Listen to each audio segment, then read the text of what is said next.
그리스도께서 우리를 받아 하나님께 영광을 돌리심과 같이 너희도 서로 받으라. 로마서 15장 7절 말씀을 함께 읽었습니다. 우리는 지금 한 교회 공동체 안에서 신앙생활을 하고 있습니다. 교회는 하나님의 자녀들이 모인 한 가족입니다. 성경은 우리에게 이렇게 가르치고 있습니다. 하나님의 자녀들이 교회라는 공동체를 통해서 하나님의 가족으로서의 삶을 공유하도록 교회를 만드셨다, 이렇게 말씀하십니다. 교회는 하나의 조직체나 기구나 그런 것이 아니라 유기체로서 한 가족입니다. 그래서 성경은 교회를 그리스도의 몸으로 비유하고 있고 또 한 가족으로 비유를 하고 있습니다. 한 가족이고 한 몸이라고 한다면 우리는 서로 때려야 뗄 수 없는 관계로 연결되어 있다라는 것을 의미하고 있습니다. 우리 교회의 올해 표어는 교회 그리스도의 몸이라는 표어를 가지고 한 해를 시작을 했습니다. 올해는 우리 교회가 그리스도의 몸으로서의 교회 공동체를 좀 깊이 경험하는 그런 한 해가 되었으면 좋겠습니다. 창립 20주년을 맞이했는데 우리가 20주년을 맞이하면서 새롭게 21년, 22년, 23년으로 계속 나아가면서 우리 교회가 보다 더 하나님이 세우신 건강한 교회 공동체로 세워지기를 바랍니다. 그런데 우리가 그리스도의 몸, 또 하나님의 가족으로서 함께 하려면 우리가 가져야 될 몇 가지 태도들이 있습니다. 반드시 가져야 될 태도들이 있어요. 이것은 교회 공동체뿐만 아니라 여러분의 가족이나 아니면 함께 어울려져 있는 사람들에게는 누구에게나 필요한 태도라고 볼 수 있겠습니다만, 이런 태도들이 어떤 것인가를 좀 함께 나누었으면 좋겠다라는 생각을 했습니다. 오늘은 그 한 가지, 여러 가지 태도 중에 그 한 가지로서 서로 받아주는 태도에 대해서 함께 살펴보려고 합니다. 서로 받아주는 태도. 여기 서로 받으라 그랬더니 어떤 분은 자꾸 이게 받으려고 하는 분이 있어요. 들이받는 게 아니라 서로를 받아주는 겁니다. 우리가 한 공동체 안에서 생활하기 위해서는 이 서로 받아들이는 태도, 받아주는 태도가 정말 중요합니다. 우리는 서로 다른 스타일, 다른 방식, 다른 생각들을 가지고 살아가고 있습니다. 흔히 우리가 백인백색이라는 말을 하지요. 100명이 있다면 100명 모두가 각자 자기 나름대로 독특한 색채를 가지고 있다는 겁니다. 누구도 같은 색깔을 갖고 있지 않다는 겁니다. 심지어 쌍둥이로 태어났어도 서로 다른 모습을 갖고 있지요.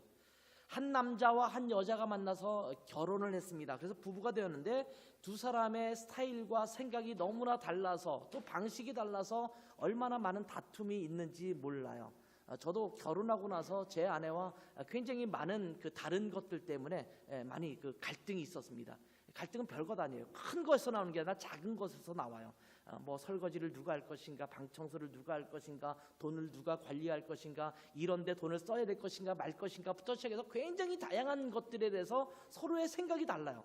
지금까지 살아왔던, 저는 이제 30살이 넘어서 결혼하면서 이렇게 30년 동안 살아왔던 이 배경과 또 제 아내가 그동안 살아왔던 배경이 서로 다르기 때문에 다를 수밖에 없어요. 부부임에도 불구하고 서로 정말 죽고 못 살아서 결혼하고 같이 사는 것 아닙니까? 그렇게 사는데도 불구하고 서로 굉장히 다른 부분이 많아요.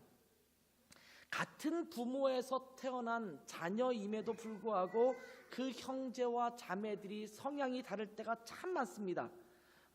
어쩌면 이렇게 첫째와 둘째가 다른지. 우리 집도 첫째와 둘째는 성향이 좀 많이 달라요. 그런데 이 다른 것이 차라리 좋죠. 너무 똑같으면 부모도 좀 헷갈리지 않겠어요? 근데 약간 다르니까 얘는 이런 성향을 갖고 있고 쟤는 저런 성향을 갖고 있다는 것을 명백히 알 수가 있는 거죠. 그러니 우리가 이 땅을 살아가면서 다른 사람들과 함께 지낼 때 얼마나 다른 점들이 많겠습니까? 같을 수가 없겠죠. 교회 안에서 함께 생활하다 보면 우리 안에서도 서로 생각이 다르고 방식이 다르고 스타일이 다른 것은 당연한 것입니다. 왜 다르지? 라고 의심하고 또 이상하게 생각하는 것이 어쩌면 더 이상한 행동일 것입니다. 한 몸 안에 있으면서도 각 지체가 서로 다른 것 아니겠습니까? 모두가 손처럼 생겼으면 어떡할까요? 발이 손처럼 이렇게 길쭉길쭉하고 바닥은 좀 짧고 이러면 그 모양이 어떻겠어요? 여러분 징그럽겠죠. 그렇게 생기면 이상할 거예요. 여러분의 그 입에 이렇게 눈썹처럼 눈썹이 이렇게 달리고 여기에 뭐 눈동자처럼 뭐가 안에 알맹이가 있고 그러면 이상하겠죠. 눈은 눈동자처럼 생겨야 되고 입은 입처럼 생겨야 되는 겁니다. 각자의 몸은 각 지체가 각기 다른 형태, 다른 스타일, 다른 모양을 갖고 있습니다. 다른 기능들을 갖고 있습니다. 그런데 이렇게 함께 어우러져서 조화를 이룬 것입니다. 서로 다른데 조화를 잘 이룰 때 그것이 아름다움이 됩니다. 여러분, 똑같은 것을 가지고 조화롭다 이렇게 말하지는 않습니다. 똑같은 하얀색 뭘 갖다 놓고 쭉 펼쳐놓은 다음에 야 조화롭다 이렇게 말하는 게 이해가 잘 되겠습니까? 별로 그것은 잘 이해가 되지 않습니다. 만약 그렇게 됐다면 모양새가 좀 다른 게 있어야 돼요. 크기가 다르다든지 이래서 만들어지면 조화롭다 이렇게 말하는 경우가 있을 겁니다. 서로 다른 것이 모여서 조화를 이루는 것이야말로 진정한 아름다움이 되는 것입니다. 만약 무지개가 한 가지 색깔로만 이렇게 펼쳐지면 덜 아름다울지도 몰라요. 거기에 빨주노초 파남보 7가지 색깔이 어우러져 있으니까 아름답다 이렇게 느끼지 않습니까? 우리가 요즘 함께 나누고 있는 릭 워렌 목사님의 목적이 이끄는 삶을 우리가 함께 나누고 있잖아요. 이 책에서도 보면 이런 표현이 나옵니다. 하나님은 획일이 아닌 연합을 원하신다 이렇게 말씀하고 있죠. 우리는 한 가지 방식이나 스타일에 너무 고정될 때가 많습니다. 외국 사람들은 좀 덜한 것 같아요. 근데 우리 대한민국 사람들은 특히 이 하나 똑같은 것을 굉장히 많이 원하는 것 같아요. 우리는 백의 민족이야. 그래서 하얀색 옷을 입었던 옛날 생각하면서 마치 한 가지 옷을 입히는 것을 굉장히 좋아하지 않습니까? 저는 중고등학교 졸업할 때까지 까만색 옷을 겨울에 늘 입고 다녔어요. 호크를 채우고 여기에 학년 배지를 달고 여기다 학교 마크를 달고 모자를 눌러 쓰고 이러면서 학교를 다녔습니다. 모든 학생이 똑같은 교복과 똑같은 모양의 신발을 신었습니다. 검은색 외에는 신을 수 없는 그런 시대였습니다.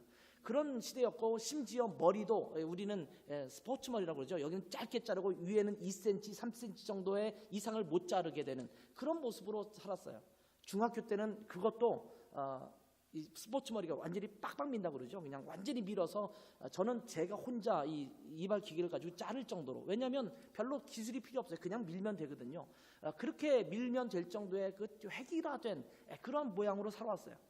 그러다 보니까 한국에서는 지금도 식당에 가서 뭔가 음식을 먹으려고 하면 메뉴를 한 가지로 통일하려고 하는 일부 사람들이 항상 있습니다.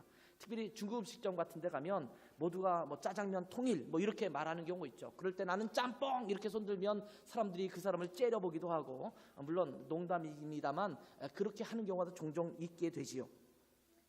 교회 공동체 안에서도 때로는 우리가 서로 다름을 인정하지 못할 때가 많습니다.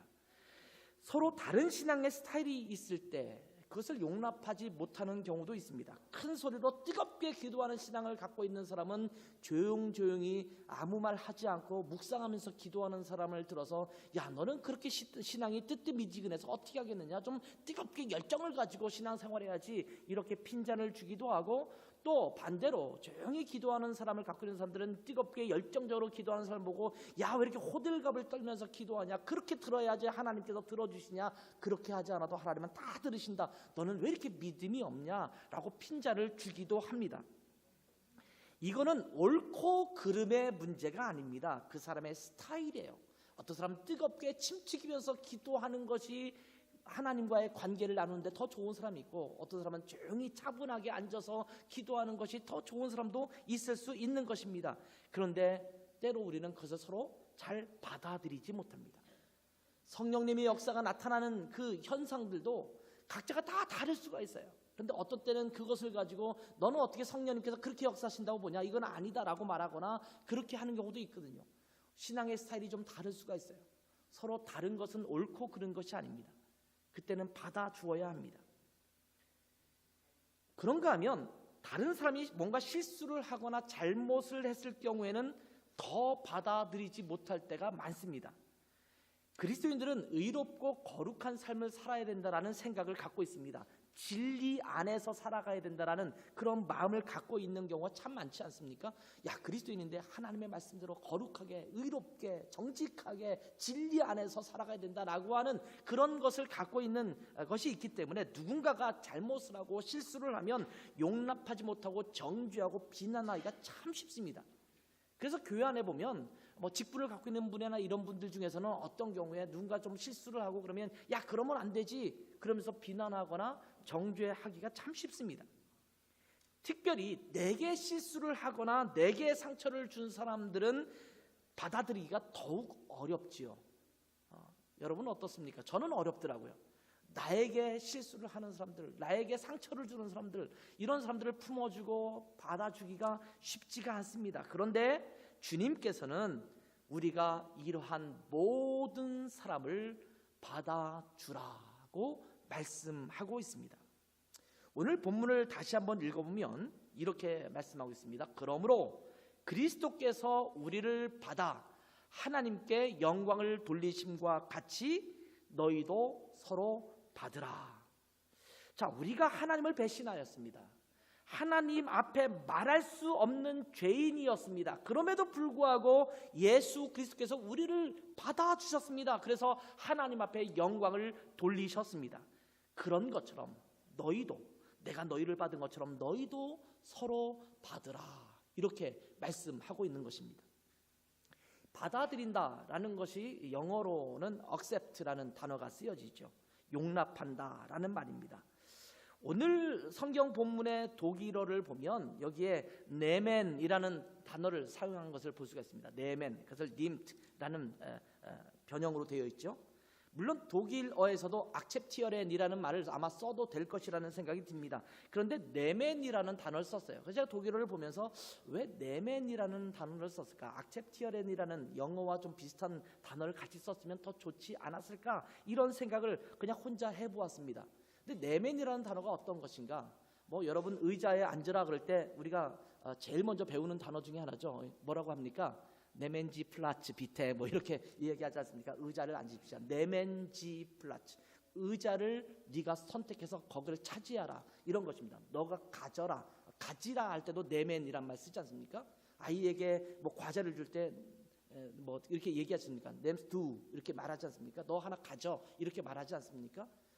이 네멘이라는 단어는 뭐냐면 내 것으로 삼는다라는 의미가 내포되어 있습니다. 상대방을 나와 같은 것으로 차지하게 하는 의미가 된다는 것입니다. 상대방을 있는 그대로 나와 같은 것으로 삼는 것을 의미하는 단어라고 볼 수 있다라는 겁니다. 우리가 함께 살다 보면 종종 다른 이들로부터 상처를 받습니다. 근데 이 상처를 왜 받느냐? 실상 서로 받아들여지지 않았다라는 것 때문에 상처를 받는 것입니다. 내가 하는 행동, 내가 하는 생각이 상대방에게 받아들여지지 않고 거부당했다고 느껴질 때 상처를 받는 것입니다. 뭔가 거부감을 가졌을 때.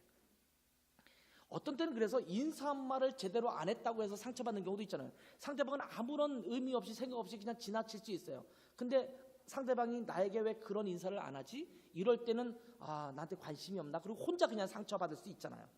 그런 것이 상처이거든요. 상대방이 날 거부하나? 날 싫어하나? 멀리하나? 이런 것 때문에 우리가 상처를 받는 것입니다.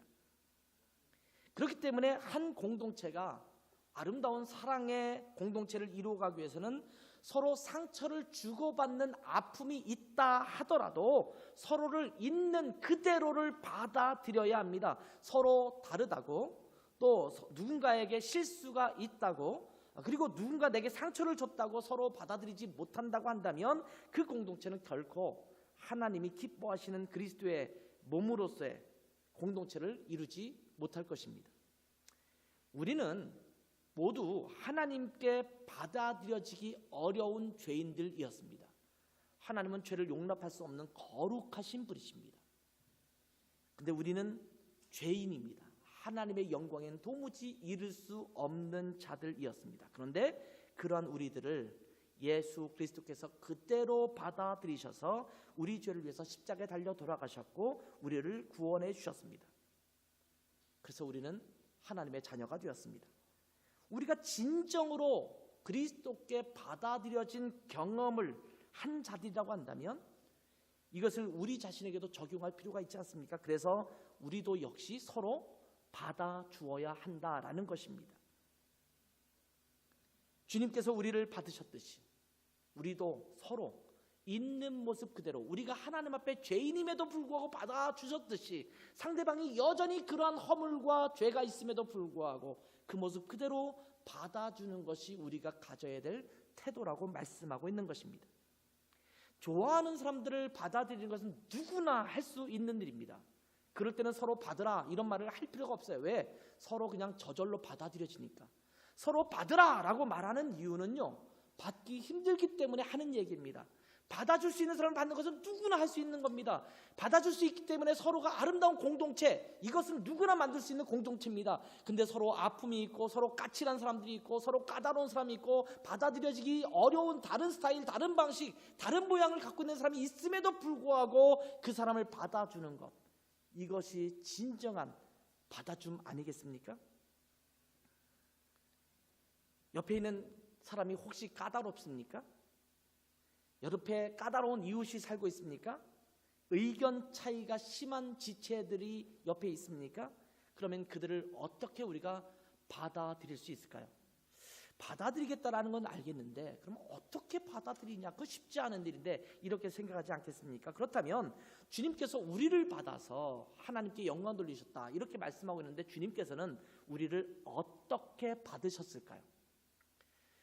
우리를 어떻게 받으셨는지를 보면 그럼 우리는 형제 자매들을 어떻게 받으면 되는지를 알 수 있지 않겠습니까? 그렇다면 하나님께서, 우리 주님께서 우리를 어떻게 받으셨는지를 한번 살펴보면서 우리가 어떻게 우리 형제와 자매들을 받을 것인지를 살펴보도록 하겠습니다. 그 첫 번째는요, 주님께서는 우리의 인격을 그대로 존중하셨다라는 겁니다. 주님은 우리 자신 그 자체를 받아들이셨다라는 겁니다. 있는 모습 그대로를 받으셨다라는 겁니다. 누가복음 15장에 보면 흔히 탕자의 비유라고 일컫는 비유가 나옵니다. 한 아버지에게 두 아들이 있었습니다. 그런데 둘째 아들이 어느 날 아버지에게 와서 유산을 물려달라고 합니다. 그런데 이 이스라엘에서는 아버지가 돌아가시기 전에 유산을 달라고 요청하는 것은 사실 율법에 어긋난 일입니다. 안 줘도 될 뿐만 아니라 이 아들을 심하게 책망을 하거나 꾸짖어도 상관이 없는 그런 상황입니다. 그런데 이 아들이 겁도 없이 아버지한테서 유산을 달라고 하는 거예요. 멀쩡하게 살아있는 아버지한테 유산 달라고 얘기해요. 내 몫을 주세요. 근데 아버지가 아무 말 없이 그 둘째 아이에게 유산을 줍니다. 근데 이 유산을 가지고 장사를 잘해서 뭐 정말 사업을 잘하거나 그랬으면 참 좋겠는데 이 유산을 가지고 와서 허랑방탕하게 쾌락을 즐기면서 놀고 맙니다. 그러면서 그 재산을 다 허비해 버립니다. 이제 가난한 알거지가 되었습니다. 자기가 먹고 살 것이 부족하니까 이제는 돼지 치는 일까지도 하면서 이 벌이를 하려고 합니다. 유대인들이 돼지를 치는 일은 그는 절대 정상적인 일이 아닙니다. 돼지 치는 일은 아주 낮고 천한 자들, 뭐 낮고 천한 자들도 이스라엘 사람들은 그런 일을 하지 않습니다. 아주 이방인들이나 그런 사람이나 하는 것으로 취급되는 것이 돼지 치는 일입니다.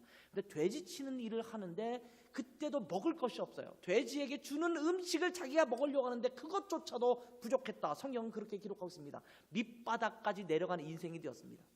그러다가 이 아들이 생각을 하면서 아버지께 가면 아버지 집에 있는 일꾼들도 정말 잘 먹고 잘 사는데 내가 왜 이런 짓을 하고 있을까라고 생각하면서 아버지께 돌아가기로 결정을 하지요. 그리고 아버지 집으로 돌아갑니다. 그런데 이 둘째 아들이 돌아오는 장면을 이렇게 20절에서 24절까지 기록하고 있습니다. 이에 일어나서 아버지께로 돌아가니라. 아직도 거리가 먼데 아버지가 그를 보고 측은히 여겨 달려가 목을 안고 입을 맞추니 아들이 이르되 아버지, 내가 하늘과 아버지께 죄를 지었사오니 이제부터는 아버지의 아들이라 일컬음을 감당하지 못하겠나이다 하나 아버지는 종들에게 이르되 제일 좋은 옷을 내어다가 입히고 손에 가락지를 끼우고 발에 신을 신기라. 그리고 살진 송아지를 끌어다가 잡으라. 우리가 먹고 즐기자. 이 내 아들은 죽었다가 다시 살아났으며 내가 잃었다가 다시 얻었노라 하니 그들이 즐거워하더라. 이렇게 기록합니다. 긴 여정에 돌아오는 둘째 아들의 행색은 꾀죄죄하고 땀 냄새가 더불어서 이 땀 냄새와 더불어서 더러운 냄새가 풀풀 풍겨났을 것입니다. 뭐 중간에 오면서 그 유겐트헤berg에 들거나 유소셀에 들거나 뭐 이럴 수 있는 것도 아니에요. 거기에 뭐 동전 주면 못을 빨 수 있는 그런 세탁기가 있는 그런 시설도 아니었습니다. 있는 모습 그대로 아마 먹을 것도 얻어 먹으면서 구걸하면서 아마 이 먼 거리를 왔을 수도 있습니다. 더러워질 대로 더러웠을 것입니다. 오랫동안 씻지도 못했을 것입니다. 팔레스타인은 그렇게 씻을 만한 물이 풍성한 그런 지역도 아닙니다. 아마 온갖 땀 냄새, 더러운 냄새, 꾀죄죄한 옷, 다 헤어진 옷, 그런 모습을 가지고 꾀죄죄한 모습으로 아마 찾아오고 있을 것입니다. 그런데 아버지는 이 둘째 아들을 먼 거리에서 알아보고 뛰어가서 그를 부둥켜 안습니다. 목을 안고 입을 맞추었다. 이렇게 성경은 기록하고 있습니다. 그리고 아들에게 가장 좋은 옷을 갖다 입히라고 말합니다. 손에 가락지를 끼우라고 말하고 발에 신을 신기라고 말합니다. 신발도 없이 발에 온갖 이 굳은 살이 배겨 있는 그 발을 보면서 그 발에 신을 신기라고 말합니다. 옛날에는 종들은 신을 신을 수가 없었습니다. 그런데 신을 신겨서 아들의 자격을, 또 가락지를 끼워서 그 가문의 일원이라는 것을 보여주고 있는 그런 장면들이 오늘 이 장면입니다. 사실은 그 시대의 상황을 하면 엄청난 감격적인 장면이라고도 볼 수 있습니다. 그리고 살진 송아지를 잡아서 잔치를 벌입니다. 아버지는 자기 자신의 뜻을 거스르고 나간 아들을 그대로 받아준 것입니다. 있는 모습 그대로를 받아준 것입니다. 그 아들을 아들 그대로 받아주고 있습니다. 이전에 유산을 가지고 나간 것에 대해서 그 재산을 어찌 그렇게 허망하게 헛되게 낭비한 것인가에 대해서는 전혀 언급하고 있지 않습니다. 그냥 받아들입니다. 이것이 주님께서 우리를 받아들이신 모습입니다. 묻지 않으세요. 예수 그리스도의 보혈로 말미암아 우리의 모든 더러운 죄가 그냥 한순간의 일시에 다 용서된 겁니다. 그 어느 것도 묻지 아니하시는 주님이십니다. 있는 모습 그대로 돌아오기만 한다면 받아주시는 것이 하나님 아버지의 모습이에요. 옛말에 보면 이런 말이 있죠. 죄는 미워하되 사람은 미워하지 말라. 이런 말이 있습니다. 그 사람이 잘못된 것을 보면 우리는 그 잘못된 그 행동뿐만 아니라 그 사람 전체를 매도하는 경향이 있는데, 그래서는 안 된다라는 겁니다. 한 사람이 잘못하면요, 그 잘못을 저지르는 나쁜 습관이나 모습이 있을 수 있어요. 근데 사실은 그 사람을 면밀히 보면 그 잘못 말고 그 사람에게 좋은 장점들, 그 사람에게 좋은 부분들이 의외로 참 많아요. 근데 그 잘못한 것 때문에 그 사람 전체를 마치 나쁜 사람인 것처럼 매도할 때가 참 많습니다. 그래서 우리가 한 사람이 무슨 잘못을 하면 우리는 그 잘못한 사람에 대해서 너무 많은 말을 해서 그 사람 전체를 매도해버리는 경우가 참 많습니다. 그래서 우리는 이 말을 조심해야 돼요. 누가 나한테 버릇없이 굴었어요. 싸가지 없이 굴었어요. 그럼 이 싸가지 없는 놈 하면서 그 싸가지 없는, 버릇없는, 에티켓 없는 그 한 부분만 얘기하는 것이 아니라 그 사람의 모든 것이 다 잘못된 것이냐, 그 사람을 낙인 찍어버리는 경우가 참 많지 않습니까? 우리는 이미 그렇게 살아가고 있어요. 그래서 그 사람을 완전히 거부해버리죠. 그렇기 때문에 우리는 정말 이 말을 조심해야 합니다. 이 말 때문에 우리는 너무나 많은 상처를 받거든요. 내가 잘못한 것은 이건데 요것 말고도 다 싸잡아서 내가 완전히 나쁜, 인생에서 낙오될 만한 사람인 것처럼 그렇게 취급되는 경우가 너무나 많거든요. 한 잘못만 봐야 돼요. 그 사람이 그런 실수를 저질렀구나, 참 연약하구나 라고 봐야 되는데, 사회가 요즘은 그런 것 같아요. 뭐 특별히 정치하는 사람, 그 사람들이 잘했다는 게 아니에요. 잘못했어요. 근데 어떤 한 사람이 잘못하면 그 사람을 매도해서 완전히 생을 못 살 것처럼 만들어버리는 경우가 많잖아요. 심지어 어떤 사람은 자살이라는 것을 택할 정도로 그 사람을 어렵게 만드는 것이 있지 않습니까? 분명히 그 사람이 그것을 잘못한 것은 맞아요. 그런데 그것 때문에 그 사람 인생 전체를 완전히 매도해서 인생을 살만한 그런 마음조차도 앗아버리는 경우가 너무나 많습니다. 야고보서 3장 8절에서 10절 말씀을 한번 볼까요? 혀는 능히 길들일 사람이 없나니 쉬지 아니하는 악이요 죽이는 독이 가득한 것이라. 혀는요, 이 독이 가득하다고 그랬어요. 쉬지 아니하는 악이라고 말했습니다. 그러니까 혀를 많이 놀릴수록 별로 좋은 게 아니에요. 그 입 다물라. 옛날 사극에 보면 임금님께서 그 입 다물라 뭐 이런 말 많이 하잖아요.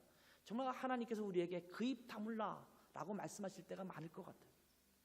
이것으로 우리가 주 아버지를 찬송하고 또 이것으로 하나님의 형상대로 지음받은 사람을 저주하나니 한 입에서 찬송과 저주가 나오는도다. 내 형제들아, 이것이 마땅하지 아니하니라. 모든 사람은요, 하나님의 형상대로 만들어진 존재들입니다. 하나님 앞에 죄를 지어서 그 형상이 어그러졌을 뿐이에요. 그 하나님의 형상이 회복되어야 될 사람들입니다. 그 사람들을 존중하게 여길 필요가 있어요. 잘못은 잘못이에요. 잘못을 지적한다라는 것을 하지 말라는 것이 아닙니다. 그러나 그 사람 전체를 우리가 거부하거나 매도해서는 안 된다라는 겁니다. 여러분, 우리가 하나님 앞에 예배하고 찬양하고 이러면서 끝나고 나서는 커피숍에 가서 다른 사람과 만나서 다른 사람을 비난하고 흉보면서 온갖 난도질을 할 때가 참 많지 않습니까? 물론 그들이 잘못했으니까, 그렇게 여기니까 그렇게 했겠지요. 그러나 그들이 뭔가 실수를 했거나 상처를 주었거나 문제가 있으니까 그렇게 했겠습니다만, 성경은 그러한 그들을 받아주라고 말씀하고 있습니다. 그들이 잘못을 했다면 그 잘못에 대해서는 돌이키도록 해야겠지만, 그들 자체를 거부하고 받아들여지지 않으려는 태도는 우리에게 있어서는 안 되는 나쁜 태도라는 것입니다. 두 번째로는 주님은 우리의 죄와 허물을 그대로 받으셨다는 겁니다. 우리가 죄를 좀 깨끗하게 한 이후에 하나님께서 우리를 받아주신 것이 아닙니다. 우리가 죄인 되었을 때에 하나님께서는 자기 아들을 십자가에 죽게 하심으로 우리를 향한 하나님의 사랑을 확증하셨습니다. 우리가 죄인 되었을 때에 하나님이 세상을 이처럼 사랑하사 독생자를 주셨으니, 이렇게 말씀할 때 그 세상은요, 죄악된 세상입니다. 죄악이 관영한 세상입니다. 그 세상을 사랑하신 겁니다. 예수님은 우리의 죄를, 허물을 대신 짊어지신 분이십니다. 우리의 죄를 대신 지시고 죄인의 자리에 서셨고 죄로 말미암은 죽음을 치르셨습니다. 주님은 우리의 죄와 허물을 담당하셨습니다. 우리 대신 그 자리에 서셔서 그 대가를 치르신 것입니다. 그 허물을 우리에게 묻지 않으시고 그분이 대신 담당하셨습니다. 로마서 15장 1절에 보면 성경은 우리에게 이렇게 가르치고 있습니다. 믿음이 강한 우리는 마땅히 믿음이 약한 자의 약점을 담당하고 자기를 기쁘게 하지 아니할 것이라.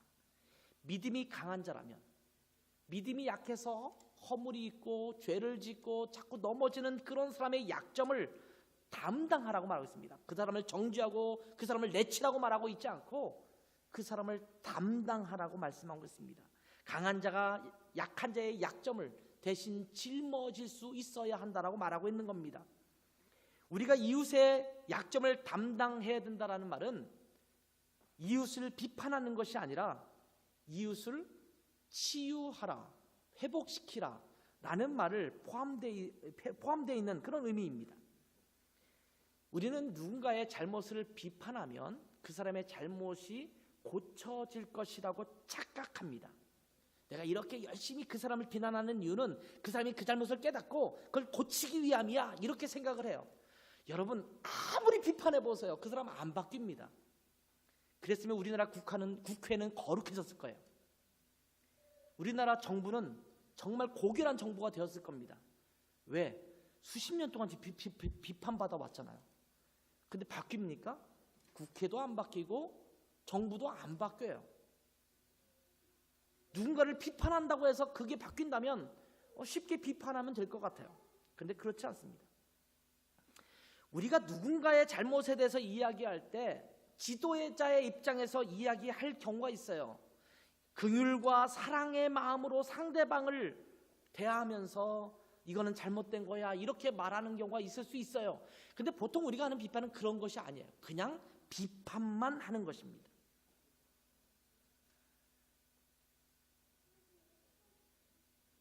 비판은 자신과 상대방을 멀어지게 하는 그런 도구가 될 뿐입니다. 절대 가까워지지 않습니다.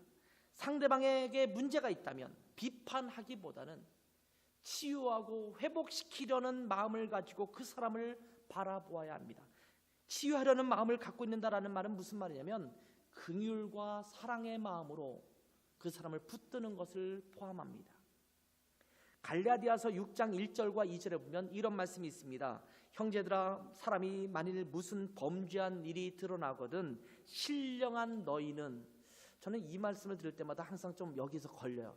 신령한 너희는, 신령하지 않은데 신령한 너희는, 그러니까 이 말은 어떤 의미에서는 네가 무슨 다른 사람을 바로잡으려고 너가 신령하면 그렇게 해봐 뭐 이런 느낌도 받아요. 그런 의도는 아니겠습니다. 아무튼 신령한 너희는 온유한 심령으로 그러한 자를 바로잡고 너 자신을 살펴보아 너도 시험을 받을까 두려워하라. 너희가 짐을 서로 지라. 그리하여 그리스도의 법을 성취하라.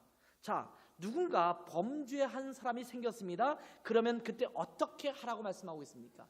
온유한 심령으로 그러한 자를 바로잡고 너 자신을 살펴보아 너도 시험을 받을까 두려워하라. 그 사람에만 주목하지 마. 너도 마찬가지일 수 있어. 너도 조심해야 돼. 그러한 사람을 바로잡는데 그러나 온유한 심령으로 바로잡으라. 이렇게 말씀하고 있습니다. 우리는 매서운 눈초리로 바로잡으려고 하죠. 근데 그런 매서운 눈초리가 아니라 온유한 마음으로 바로잡는 태도가 필요하다라는 겁니다. 우리는 그냥 비판만 할 때가 많습니다. 비판만 한다라는 것은 상대방이 올바로 돌아서도록 하는 데에는 별로 관심 없는 것을 말합니다. 그냥 비난만 하는 것입니다. 그냥 가십거리로 삼는 것입니다. 이야기하다가 아님 말고 라는 태도로 그냥 아무런 책임감 없이 비난을 즐기는 것입니다. 상대방을 온전하게 서도록 도와주려는 책임감이 없다면 비난하는 것을, 비판하는 것을 멈추어야 합니다. 누구나 비난하고 비판하는 것을 할 수 있어요. 근데 거기에는 책임감이 내포되어 있지 않으면 안 돼요. 그건 말 그대로 비난이나 비판을 즐기는 것이기 때문입니다. 제일 재밌는 일 중에 하나가 남의 흉보는 거거든요. 시간 가는 줄 몰라요. 밤새도록 흉봐도 볼 수 있어요. 많이들 경험해 보셨죠? 다른 사람 얘기하는 건 정말 재밌거든요. 근데 그것을 즐기는 것을 하나님께서는 금하라고 말씀하고 있는 거예요. 어떤 사람은 바로 잡으려는 데에만 신경을 씁니다. 비난만 하는 것이 아니고 그 사람을 좀 바로 잡으려고 애쓰고 노력하는 사람도 있습니다. 그러니 괜찮다라고 어떤 사람은 할지도 몰라요. 그런데 바로 잡으려는 데에만 신경 쓰려고 하다 보니까 상대방의 인격을 무시하거나 상대방에게 또 다른 상처를 주기도 합니다. 정의는 살아있는데 사랑이 없을 때 나타나는 현상입니다. 하나님은 우리의 죄를 해결하시되 우리를 십자가에 못 박지는 않으셨습니다. 제가 이거 길게 써놓고 참 잘 썼다 스스로 막 기분 좋아하면서 썼던 글이에요. 잘 기억하세요. 하나님은 우리의 죄를 해결하셨어요. 근데 우리를 십자가에 못 박지 않으셨어요. 얼마나 감사한 일인지 몰라요. 우리 대신 십자가를 지시고 우리를 품으시고 하나님의 자녀로 회복시켜 주셨습니다. 누군가가 잘못하고 있다면, 내게 상처를 주고 있다면, 문제가 있다면 그들의 죄와 허물을 우리가 담당해야 합니다. 그리스도 예수의 은혜 안에서 그 죄와 허물이 해결될 수 있도록 도와줘야 합니다. 우리가 그 죄와 허물을 절대 해결할 수 없거든요. 그건 그리스도만 가능한 거예요. 그 주님의 십자가 앞에서 그 문제를 해결할 수 있도록 옆에서 도와줘야 돼요. 우리에게 필요한 것은 비판의 안목이 아니라 치료의 안목, 치유자의 자세, 그 사람을 회복시키려는 마음, 이것이 필요합니다. 죄와 허물로 얼룩진 형제와 자매가 옆에 있다면 그를 향해서 비판하고 비난할 것이 아니라 치유자의 자세로 나아가야 합니다. 세 번째, 우리에게 보여주신 하나님의 받으심은 우리에게 이런 것들을 보여줍니다. 주님은 우리에게 관용을 베푸셨다라는 겁니다. 우리에게 관용을 베푸심으로 우리를 받아주셨습니다. 진정한 하나됨, 진정한 그리스도 안에서의 교제, 진정한 한 가족됨은 정의보다 사랑이 더 강할 때 이루어집니다. 요 정의보다 사랑이 더 강할 때, 이 표현은 이제 목적이 이끄는 삶에 이런 표현이 잠깐 나오거든요. 거기서는 자비라고 썼습니다만 저는 사랑이란 말로 좀 바꾸었어요.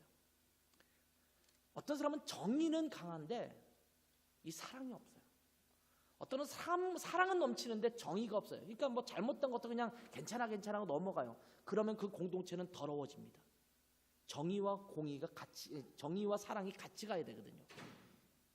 이 같이 가야 되는데 정의도 살아 있어야 됩니다만 그 안에 더 많이 우리에게 필요한 것 중에 하나는 뭐냐면 사랑이에요. 관용이라고 했는데, 관용이라고 하는 것은 뭔가 받아들이기 어려움에도 불구하고 받아주고 품어주는 태도를 말하는 것입니다. 관용이라고 하는 것은 상대방의 잘못이 있음에도 불구하고 용인해 주는 것을 말합니다. 받아들일 수 있는 것을 받아들이는 것, 이것은 관용이라고 하지 않습니다. 나는 받아들이기 힘든데도 불구하고 인내하면서 참고 받아주는 것, 이것을 관용이라고 말합니다. 오늘 읽었던 성경 본문의 바로 앞장인 로마서 14장에 보면 그 당시에 논쟁의 주제가 되고 있는 두 가지 문제가 거론되고 있습니다. 그것이 무엇이냐면 바로 먹는 것에 대한 문제와 특정한 날에 대한 논쟁입니다. 먹는 것에 대한 문제가 로마서 14장 1절부터 3절에 거론되고 있습니다. 믿음이 연약한 자를 너희가 받되 그의 의견을 비판하지 말라. 어떤 사람은 모든 것을 먹을 만한 믿음이 있고 믿음이 연약한 자는 채소만 먹느니라. 먹는 자는 먹지 않는 자를 업신여기지 말고 먹지 않는 자는 먹는 자를 비판하지 말라. 이는 하나님이 그를 받으셨습니다. 뭘 로마 시대에 먹는 거 가지고 이렇게 싸울까? 이렇게 여러분은 생각할지도 모르겠지만 초대교회 시대에는 이 먹거리 문제 때문에 종종 논쟁이 있었습니다. 고린도전서에도 보면 그런 내용이 좀 나오는 것을 볼 수가 있죠. 특별히 어떤 거냐면 고기를 먹는 문제에 대해서 논쟁거리가 됩니다. 지금도 이슬람교도 무슬림들은 고기를 가려서 먹습니다. 아무 고기나 먹지 않습니다. 유대인과 더불어서 무슬림들이 다 같이 안 먹는 것 중에 하나는 예를 들면 돼지고기라든지 이런 것들은 율법에서 부정하다고 여기잖아요. 율법에서 부정하다고 여기는 것들은 먹지 않습니다. 그런데 그 정도만 안 먹는 것이 아니라 율법에서 먹을 수 있다고 허용한 이 소고기라든지 양고기라든지 이런 것들을 먹는데도 무슬림들은 율법에서 제시된 도축 방법으로 도축된 고기만 먹는 이슬람교도들이 참 많습니다. 그것을 할랄 푸드라고 말하죠. 할랄 식품이라고 말합니다. 그래서 우리나라에서도 할랄 인증을 하게 되죠. 라면에도 보면 그 할랄 인증 써 있는 라면들이 있어요. 그러면 그 음식은 이슬람 교도들도 먹을 수 있는 라면이라는 표시거든요. 그래서 뭐 이게 그 성지를 향해서 기도하고 그쪽을 향해서 이렇게 기절시키지 말고 한 번에 뭐 이마를 쳐서 피를 흘리게 하고 뭐 매달라서 피를 쭉 빼고 뭐 이런 여러 가지 방식이 있어요. 거기에 또 이슬람 교도의 어떤 종교인이나 이런 사람이 입회하에 기도하고 이렇게 또 도축을 하고 이런 것도 있어요. 그렇게 도축된 것을 이제 이슬람 교도들은 먹어요. 그렇지 않은 것은 먹지 않습니다. 그래서 한국에 와서도 소고기라고 해서 무조건 이슬람 교도들이 먹는 게 아니라 할랄 인증된 음식점이냐 아니냐를 또 따져서 먹어요. 그러니까 외국에 나가서 음식 먹기가 너무 어렵죠.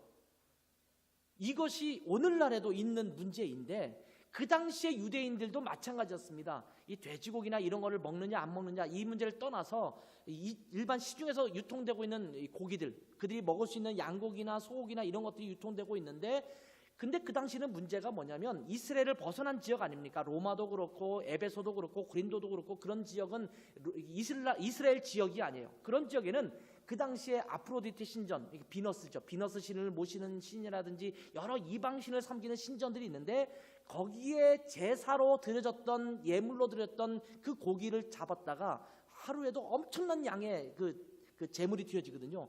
그 제물을 이제 뒤로 해서 유통시키는 거예요. 그러니까 일반 시장에 가면 제사상에 드렸던, 쉽게 말하면 우상에게 드렸던 그 고기들을 판매하게 되는데, 우상에게 바쳤던 음식을 우리가 사 먹을 수 있느냐 없느냐의 문제거든요. 그러다 보니까 그 당시에 이걸 먹어도 된다, 안 먹어야 된다, 이걸 구별할 수 없으니까 우리는 아예 베지테리언이 되겠다, 채식주의자가 되겠다. 그래서 어떤 사람은 채소만 먹는 사람도 생기기 시작했어요. 그러니까 서로 싸움이 일어나는 거예요. 교회에서 고기파, 비고기파 나눠서 싸우는 거예요. 너 어떻게 이게 무슨 고기인 줄 알고 먹을 수 있어? 이렇게 말하는가 하면, 어떤 사람은 야, 그거는 하나님이 다 주신 건데 우리는 이걸 먹어도 믿음에 아무런 문제가 없는데 너희는 믿음이 그렇게 약하니? 채소만 먹어야지만 믿음이 지켜지게? 라고 비난하고 서로 싸우는 문제가 발생된 겁니다. 어떤 사람들은 야, 베드로 사도에게 하나님께서 모든 고기를 내려주고 다 먹으라고 했잖아, 그러니 이제 다 먹어도 돼 라고 말하는 사람이 있는가 하면, 아니야, 그렇지 않아, 아직도 우리는 가능한 한 지켜서 먹어야 돼, 이런 사람들이 생겼다라는 겁니다. 그런데 3절에 보면 이렇게 말합니다. 먹는 자는 먹지 않는 자를 업신여기지 말고 먹지 않는 자는 먹는 자를 비판하지 말라. 이는 하나님이 그를 받으셨습니다. 어떤 사소한 문제를 가지고 그 사람을 비난하고 그 사람을 잘못됐다고 말하지 말라는 거예요. 하나님께서 그를 받아주셨는데 네가 왜 그것을 가지고 그러냐라고 말하는 거예요. 그것은 본질적인 문제가 아니라는 겁니다. 이어서 로마서 14장 5절에 보면 날에 대한 문제를 거론하고 있습니다. 어떤 사람은 이 날을 저 날보다 낮게 여기고 어떤 사람은 모든 날을 같게 여기나니 각각 자기 마음으로 확정할지니라. 이게 무슨 말일까? 아마 생각할지도 몰라요. 아마 제 생각에는 주일인 일요일에 모여서 예배드릴 것이냐, 아니면 유대인들이 전통적으로 갖고 있었던 안식일 토요일에 예배를 드릴 것인가에 대한 논쟁이 아마 이 문제인 것으로 여겨집니다. 유대인들은 지금도 금요일 해질 때부터 토요일 해질 때까지가 안식일입니다. 그때 안식일을 지켜요. 그런데 초대교회 때는 안식일이 아니라 주일에 예배를 드리기 시작했습니다. 예수님께서 부활하신 날이 안식 후 첫날인데, 그것이 토요일날 지나고 첫날이 일요일이지 않습니까? 일요일날 예배를 드리기 시작했고, 이날을 주의 날, 그래서 우리는 주일이라고 부르잖아요. 주의 날이라고 부르기 시작했습니다. 그래서 이날 예배를 드리는 전통이 생겨나기 시작했습니다. 그런데 초대교회 때에는 안식일에 회당에 모여서 예배를 드리는 경우도 종종 있었거든요. 그러니까 이 두 가지가 혼용되었습니다. 주일에 예배 드리기도 하고 어떤 데서는 안식일날 예배를 드리기도 하고. 그러니까 싸움이 일어나는 거예요. 안식일날 예배 드려야 돼? 아니면 주일날 예배 드려야 돼?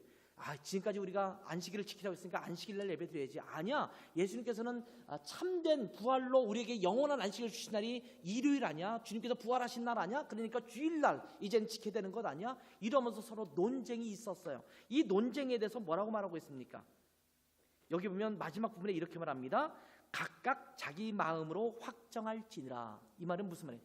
니네들 각각 원하는 대로 해, 마음대로 해, 네 마음에 정한 것이 중요한 거야, 이렇게 말하고 있는 거예요. 이것은 본질적인 문제가 아니라는 것입니다. 이 땅에 주어진 모든 날은 주님의 날 아닙니까? 주님께서 주관하시는 날이잖아요. 그러니까 언제 예배드리는 상관이 없어요. 제가 처음 이 교회를 부임했을 때 여기를 담임하시던 목사님이 여기 드레스에 살고 있는 분들이 아니었어요. 다른 지역에서 이미 교회를 목회하고 있는 분들이 사역을 했어요. 그러니까 토요일날 와서 예배드렸어요. 왜냐하면 그분은 주일날 본인의 교회에 또 예배 드려야 되니까 토요일날 드레스나는 교회가 예배를 드리고 있었어요. 제가 부임하고 한 달 정도도 그렇게 토요일날 예배 드렸어요. 다른 예배당 구하기 전까지는. 그래서 우리끼리 그랬어요. 우리 교회는 안식일 교회도 아닌데 왜 토요일날 예배 드려야 되지? 막 이러고 주일날 예배 드리는 것을 소망했었거든요. 여러분, 이집트 같은 나라를 여러분 아십니까? 이집트는 일요일이 휴일이 아닙니다. 우리는 대부분의 나라는 일요일이 휴일이지 않습니까? 근데 이집트라는 나라는 금요일이 휴일이에요. 그래서 그 지역에 있는 교회들은 금요일날 예배 드려요. 왜냐하면 일요일날은 그냥 근무하는 출근하는 날이기 때문에 예배를 드리기가 어렵지 않습니까? 그러니까 금요일날 모여서 예배 드릴 때가 많아요. 그러면 야, 너 어떻게 교회가 주님께서 부활하신 날 예배를 안 드리고 어떻게 금요일날 예배를 드리냐, 이렇게 말할 수 있겠냐는 것입니다. 다행히 예수님께서 부활하신 날인 일요일날, 주일날 거의 전 세계적으로 휴일이니까 우리는 그날 예배를 드릴 수 있어서 너무나 감사합니다만, 이것은 서로 비난할 문제가 아니라는 것입니다. 본질의 문제가 아니라는 겁니다. 성 아우구스티누스죠. 아우구스티누스는 이렇게 말했습니다. 본질적인 것에 관해서는 항상 일치를, 그러나 비본질적인 것에 대해서는 항상 관용을, 그리고 모든 것을 사랑으로, 이런 유명한 말씀을 남겼어요. 본질적인 진리의 문제는 타협해서는 안 되겠죠. 그건 일치해야 돼요. 그러나 비본질적인 문제는 관용, 받아주는 거예요. 그리고 본질적인 것이든 비본질적인 것이든 모든 것은 어떤 태도로 우리가 지켜야 되느냐? 사랑의 태도로 지켜가야 된다는 겁니다. 19세기 프랑스의 비평가인 생트 베브, 어떻게 프랑스어로 발음하는지 모르겠습니다만, 이 베브는 이런 말합니다. 생트 베브는 인간을 잘 이해하는 방법은 단 한 가지밖에 없다. 그것은 그들을 판단하는데 결코 서두르지 않는 것이다. 너무 내 잣대로만 상대방을 판단하려고 급하게 하지 말고 관용의 태도를 갖고 인내함을 가지고 상대방을 바라보아야 된다라는 겁니다. 그럴 때 상대방이 왜 그렇게 행동했는가, 왜 저런 모습을 보이는가를 알 수 있거든요. 자동차의 왕이라고 불리는 헨리 포드는 이런 말을 했습니다. 세상에서 성공의 비결이 있다면 이 성공의 비결을 묻는 사람들에게 이렇게 말합니다. 그것은 타인의 입장을 이해하고 자기의 입장과 동시에 타인의 입장에서 사물을 볼 수 있는 능력을 말한다. 다른 사람을 이해하는 거예요. understand. under가 뭡니까? 밑에서. stand. 밑에 서 있는 거예요. 밑에서 상대방을 이렇게 바라볼 때 상대방을 이해할 수 있거든요. 상대방의 입장에서 상대방을 보는 것이 관용의 태도거든요. 너무 자기의 입장만 고집하지 말고 다른 사람의 입장에서 왜 저렇게 행동했을까, 왜 저렇게 말했을까를 생각하는 태도가 있어야지 성공할 수 있다는 겁니다. 우리가 세상적인 성공을 향하려고 하는 것은 아니지만 우리 공동체 안에서 이런 관용의 태도를 갖는 것, 이것은 교회 공동체가 아름답게 만들어가는 비결이 아닐까요? 그러므로 우리는 서로 받아야 합니다. 서로 받으라. 우리 교회 공동체를 향하신 주님의 명령입니다. 받아들인다라는 것은 있는 모습 그대로를 인정하고 감싸 안는 것을 말합니다. 요거 바꾸면 내가 받아줄게가 아니라 그 모습 있는 그대로가 있음에도 불구하고 그냥 받아주는 거예요. 서로가 다르다고 손가락질하거나 내 생각과 상대방이 생각이 다르다고 해서 서로를 향해서 손가락질을 해서는 안 된다는 겁니다. 아무 잘못이 없고 온전해야만 받아들여지는 것이 아니라 잘못이 있고 때로는 내게 상처를 주기도 하고 때로는 까칠해서 문제가 있다고 하더라도 서로를 거부해서는 안 된다는 겁니다. 사랑으로 품어주어야 한다는 것입니다. 왜냐하면 주님께서 우리에게 이렇게 말씀하셨기 때문입니다. 내가 너희를 받아주어 하나님께 영광을 돌린 것처럼 너희도 서로 받으라. 이것이 주님의 명령이기 때문입니다. 교회, 그리스도의 몸, 한 가족된 교회 공동체를 건강하게 만들려면 서로 방식이 다르고 스타일이 다르고 생각이 다르고 많은 차이점이 보여도 서로를 받아 서로 조화를 이루어 아름다운 교회 공동체를 만들어가는 축복이 우리 교회 가운데 풍성히 일어나기를 주님의 이름으로 축복합니다. 기도하겠습니다. 하나님 아버지, 그리스도의 피값으로 우리를 받아 교회 공동체 만드심을 참으로 감사합니다. 우리가 하나님께 받은 자가 된 사람인데, 받아들여진 자가 된 자들인데, 하나님, 그러한 저희들이 우리에게 허물이 있고 우리에게 상처를 주고 우리에게 까다롭게 구는 사람인다 하더라도 그 사람을 받아서 한 공동체 안에서 서로 조화를 이루는 아름다운 공동체를 만들어가는 저희들 될 수 있도록 축복해 주시고, 우리 교회 공동체를 그렇게 만들기 위해서 우리 자신을 온전히 하나님 앞에 드리는 저희들 될 수 있도록 축복하여 주시옵소서. 그래서 조화를 이루는 아름다운 공동체로 건강하게 세워져 갈 수 있도록 축복해 주시기를 원합니다. 감사드리며 예수님의 이름으로 기도했습니다. 아멘.